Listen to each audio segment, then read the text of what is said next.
The Philadelphia Eagles just beat the Buffalo Bills 37-34 in overtime. And from the Niners' perspective, entering the fourth quarter of this game, the Eagles were looking beatable, terrible. They were down 10. Jalen Hurts looked terrible. Their defense was getting gashed, and you were thinking, man, Niners are just going to cruise into Philadelphia next week and roll over this team. Then the Eagles did something the Niners haven't done yet this year. They came from behind 3 times. They were down 10 in the fourth quarter. They were down 4 in the fourth quarter. They were down 3 in overtime each time they responded. That's what a championship team does. And that's what we're waiting to see from the 49ers. Can you win like that? They haven't proven it yet. They'll have an opportunity next week against the Eagles, who clearly, I mean, I'm not saying they're a juggernaut. They're flawed like every team, but they're tough. They are battle tested in a way that the Niners are not yet.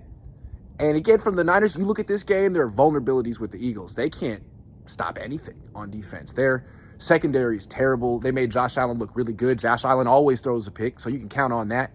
But really, the Eagles secondary is old. They had the benefit of the referees calling a bunch of penalties on the Bills, and still they gave up a lot of points. It was the Eagles' offense. It was amazing. I mean, it was nowhere. It was terrible in the first half. Just awful. They couldn't run. They couldn't pass. All of a sudden, they got DeAndre Swift going.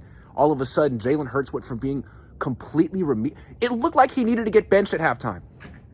Then in the second half, he's the best player in the field. Like, we haven't seen Brock Purdy do that, where he's awful, and then all of a sudden catches fire and leads the team back. That's the kind of stuff that Jalen Hurts did today. That's the kind of stuff that Joe Montana used to do, Jeff Garcia used to do. Have a bad game and find a way to win. That's what the Eagles just did. They had a bad game and found a way to win. Doesn't mean that they're better than the Niners. Doesn't mean that they'll beat the Niners next week. But it means that they've done something the Niners haven't done yet. Let's see if the Niners can do it.